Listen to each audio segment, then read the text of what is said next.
2 really scary short stories on Reddit.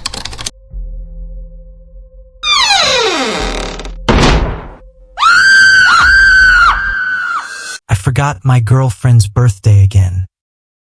You forgot her birthday again, didn't you? My sister River asked over the phone. I froze, pulling up the date. September 7th. She was right. The new strain of herpes virus at GeneTech had consumed my every waking moment.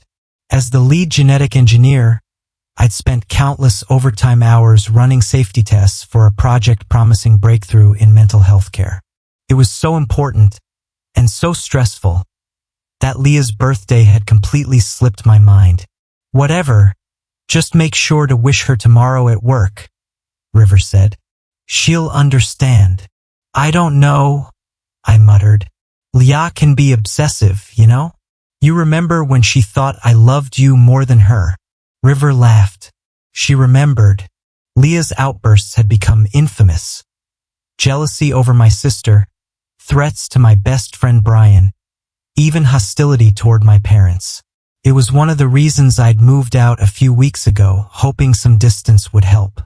But I hadn't cut her off completely. Couldn't. Make sure you wish her tomorrow, said River as she hung up.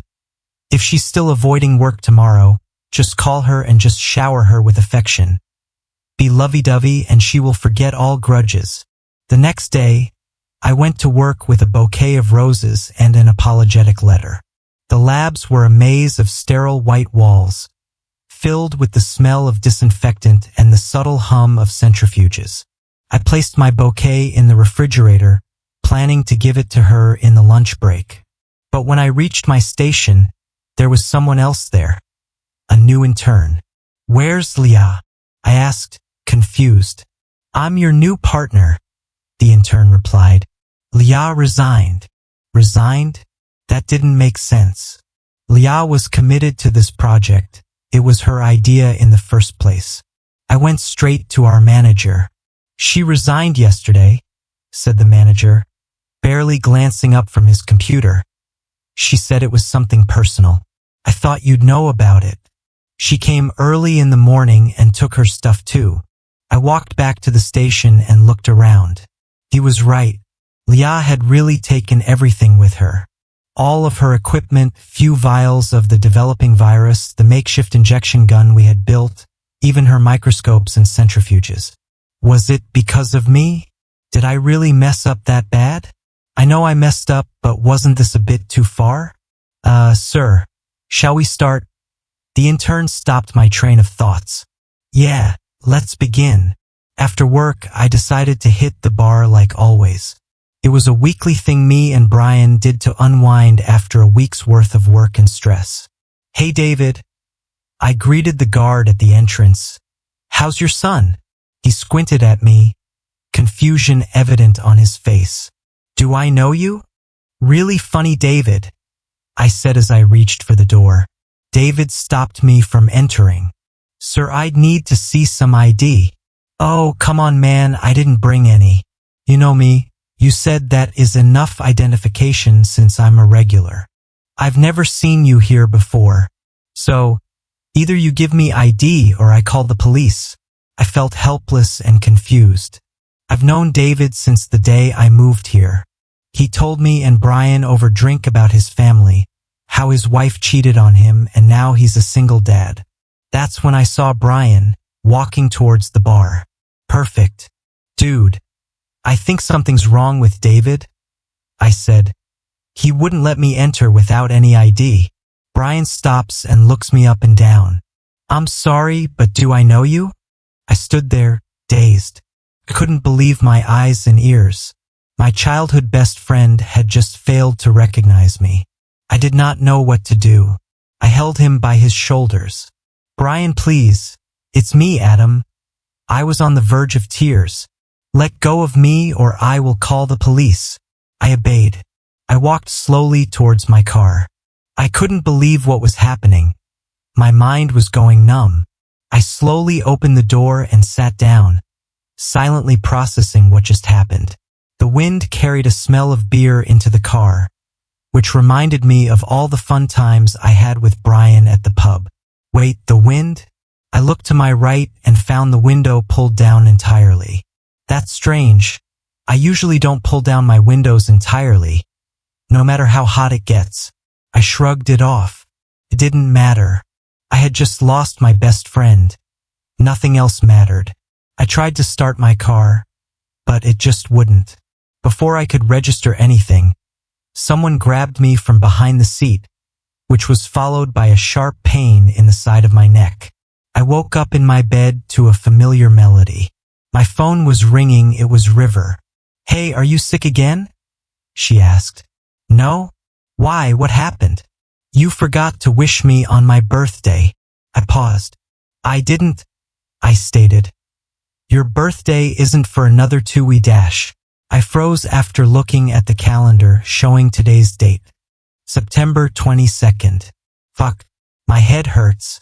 River, I think something is wrong with me. I don't remember anything that has happened in the last 2 weeks. I think I was in some sort of mild coma. There was silence. Is this an excuse? Adam, you literally had dinner with me and Jared last night. Did you forget it all? I understand your poor work-life balance. No need to make excuses. Just saying. I think I need to see a doctor. They'll call you later. I drove as fast I could to the nearest clinic. I did not know what was going on at all. 2 weeks of my life. 2 whole weeks that I have no recollection of. On top of that, my headache seems to be getting worse by the minute. I need to know what is wrong with me. The doctor walks in with the report. It seems like you're suffering from some sort of aggressive Alzheimer's disease. The MRI scan shows considerable buildup of amyloid plaques. We might need to take some more tests and family history to find the root cause. I walked out of the hospital, unable to believe it all. Nobody in my family had suffered from any sort of mental disease. Everything was happening too quickly. My brain still felt like it was being crushed from all sides. Just then my phone rang. It was Leah. I picked up, expecting her to shout at me like she always does. But to my surprise, her voice was calm, almost laced with honey. "Hello, my love. How are you doing?" she cooed. "Leah, where are you? I think something is happening to me dash. You forgot her birthday too, didn't you?" There was silence. "Wah dash? You forgot the birthday of your own bitch sister. The one who took care of you after your parents died. You were such a work-absorbed dick. You forgot about me too. And now you will pay the price. I will use your own virus to take everything from you. You and everyone you love will slowly forget everything. Just like you forgot about me. And then, my love, you will be truly and only mine." She hung up, and the pieces fell into place like shattered glass cutting into my thoughts. The missing vials of the virus. The makeshift injection gun. Brian and David's sudden inability to recognize me. The sharp pain in my neck at the pub. She had done it, used our work against me. Leah had weaponized the virus to inflict Alzheimer's-like symptoms, making everyone around me forget who I was. Her revenge was cruelly elegant. Strip me of everyone, one memory at a time, until there was no one left but her. I sank to the floor, trembling, the weight of it all crushing my chest. This wasn't just my fault, it was my punishment. I'd ignored her, consumed by deadlines and experiments, blind to what she needed from me. Now she was taking everything I cared about, pulling me into a void where only she remained. Tears blurred my vision as a notification buzzed on my phone. New message from River. I need you to come over. Leah is here and wants to talk to you. My heart stopped. No, not River. I stumbled to my feet, adrenaline coursing through me. Leah wouldn't stop at just my friends or me. She was going after my family now. I sprinted to the car, gripping the steering wheel with white-knuckle desperation. The road ahead blurred as my mind struggled to hold on to coherent thoughts, like water slipping through my fingers. Something was wrong. There was something I should remember, something important. but the pounding in my skull drowned it out. I couldn't think. Couldn't stop. I had to get to River. Before Leah did. The GPS app chimes. A robotic voice announcing, "Turn left in 200 meters. Left? Why left?"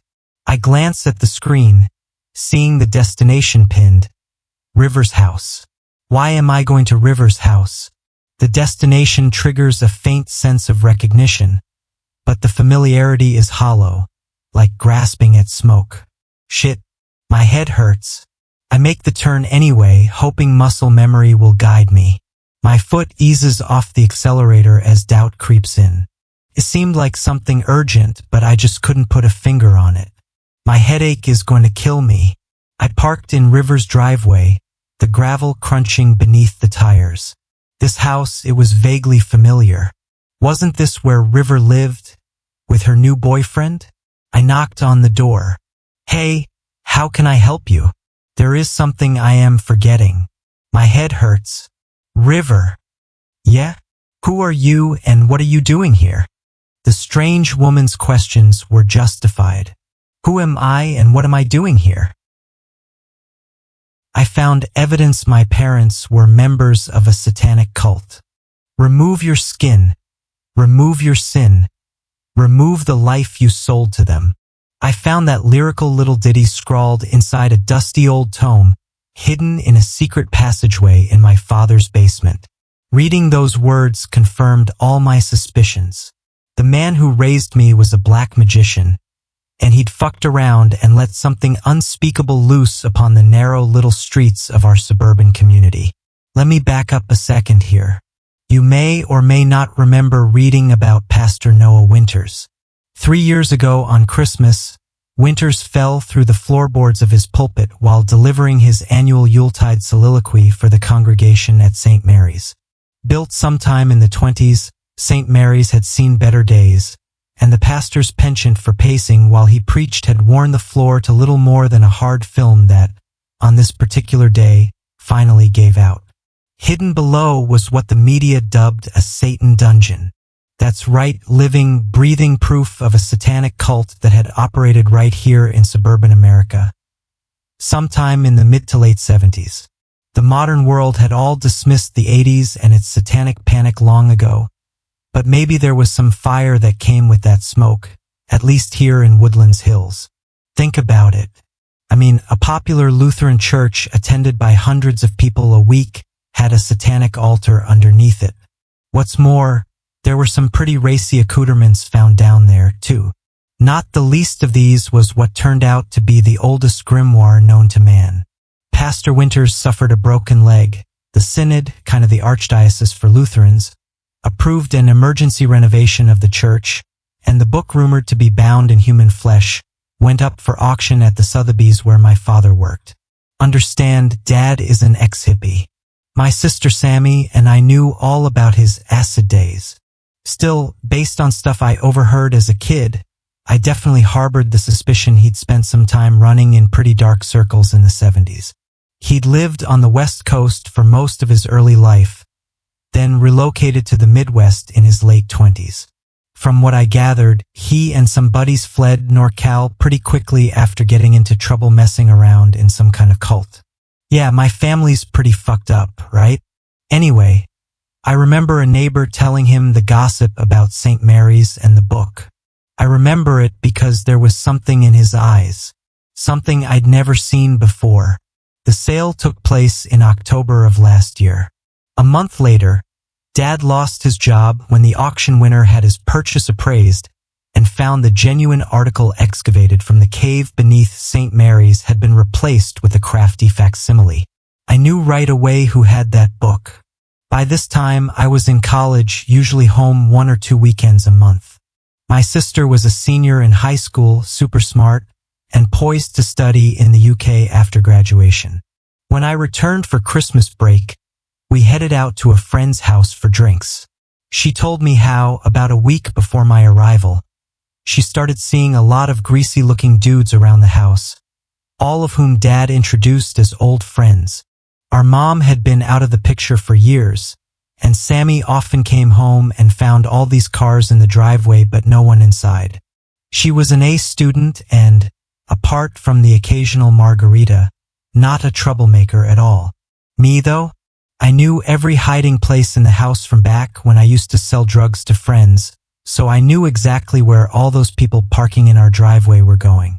See, there's an old laundry room in the basement. We hadn't used it in years after Dad put a brand new washer/dryer in the mudroom around my 6th birthday. Part of that room's back wall opened into a small closet, barely more than a nook with a couple of shelves. You know, a place for your detergent, dryer sheets, and whatnot. As a teenager looking for a place to hide shit, I'd learned the wall of that closet swung inward. Behind it, stairs leading down. Yeah, it sounds mad, right? Totally true, though. You go down the stairs and there's this, tunnel. It leads east to the edge of our property.